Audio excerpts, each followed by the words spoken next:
remember you.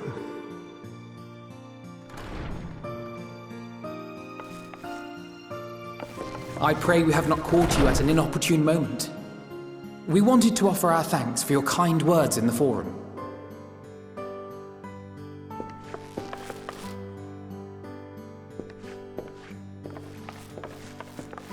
Well, I could hardly let that Inquisition go unchallenged.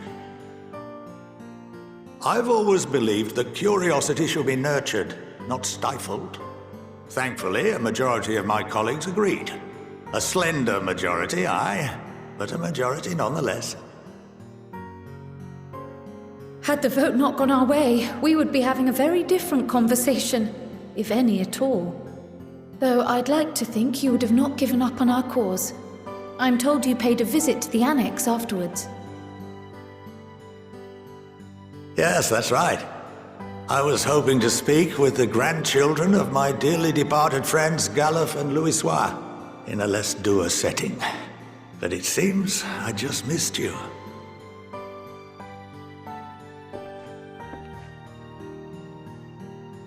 I still can't believe how much you've grown. If only your grandsires could have seen the way you presented yourselves to the Forum. Why, it fair brought a tear to my own eye.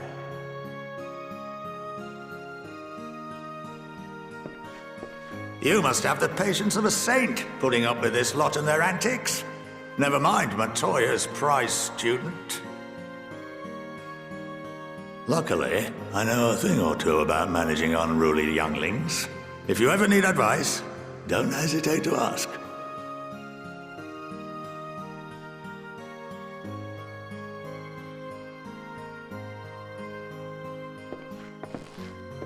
If I may, there is a rather more pressing matter we wish to discuss. What can you tell us of this duty that the Forum must fulfill? Nothing, I'm afraid. Like all humble servants of the Forum, I am sworn to secrecy.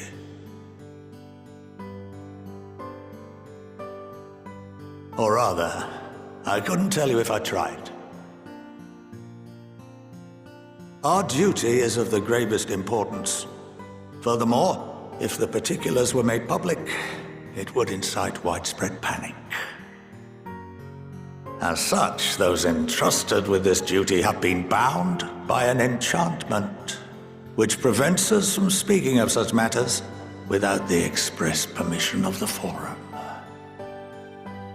How is that even possible?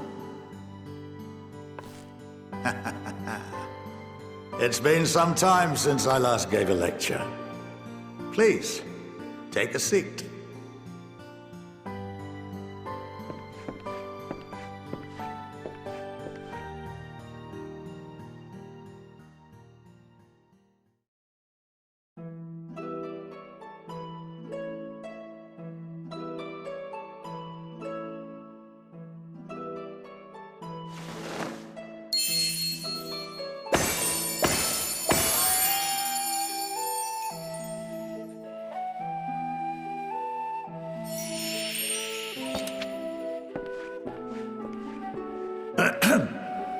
We shall begin by reviewing the fundamentals of etherology. The ether, which imbues us with life, can be categorized into three forms. Two are of the incorporeal sort, the soul, and the memory. Can anyone tell me the third?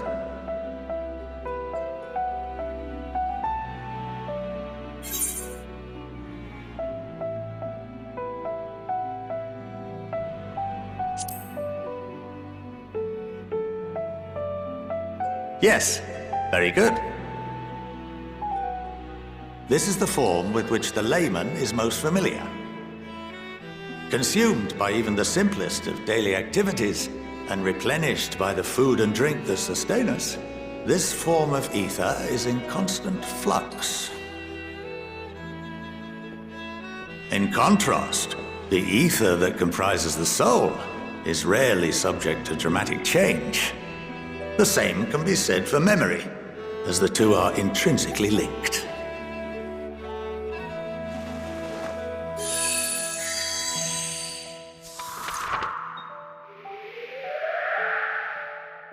Picture the soul as paper, and memories as words written upon it.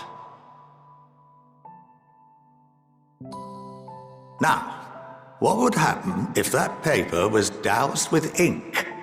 The same type of ether as comprises the memories.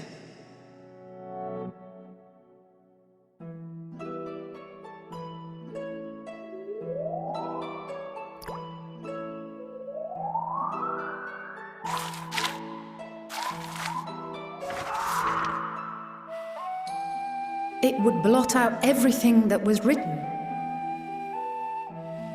Precisely. We would be unable to recall the memories, and any activities that depend upon them would be hindered as well. In fact, this exact phenomenon was observed on a vast scale not so long ago. And what might that have been?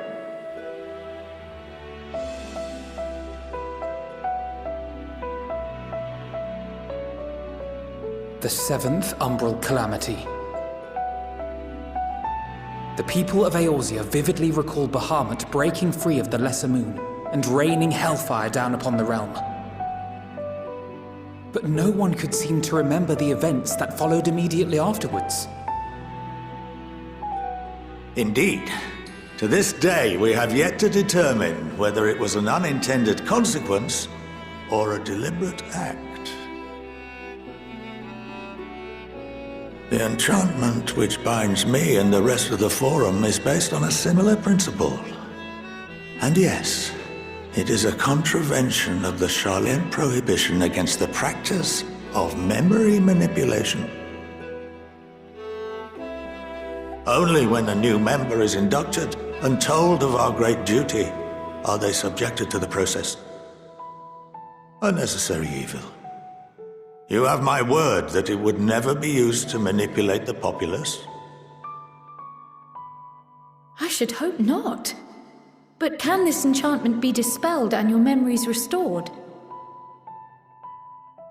If 9/10 of our members give their approval, then the process may be reversed. Then, and only then, would we be able to speak freely to others of our sacred duty. Barring that, we must wait until we return to the ethereal sea.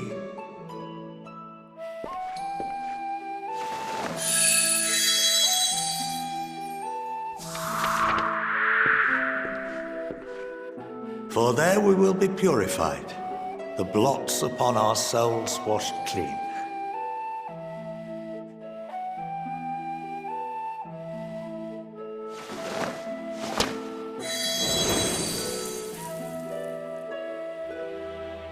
And our memories drift apart and dissolve, rather defeating the purpose, I suppose.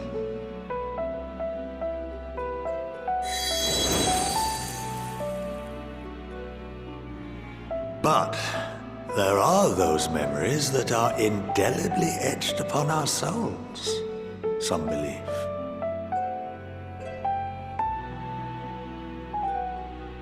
What happens after that? We are reduced to pure ether, coalesce with that of others, and create souls anew. Alternative schools of thought assert souls remain whole and return to the corporeal world, reborn into another form. Both theories have their proponents. Personally, I consider each equally probable.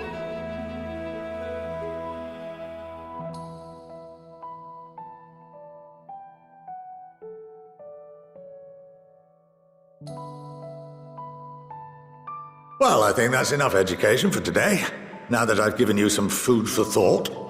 Or rather, an entire banquet.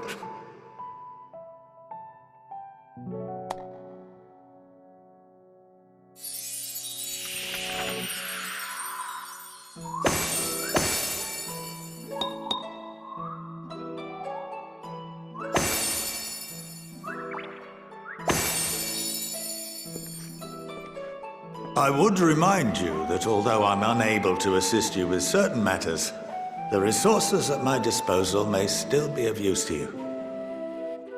I'll arrange for you all to be given the run of Phenomenon. Of course, as associate to our alumni and the students of Baldessian, this privilege is extended to you as well, my friend. Oh, and I suggest you speak with Ki Aliapo. She's well known among the artisans of Sharlayan, and her network of contacts may prove useful in your search for knowledge. I wish you all the best in your pursuits, wheresoever they may take you.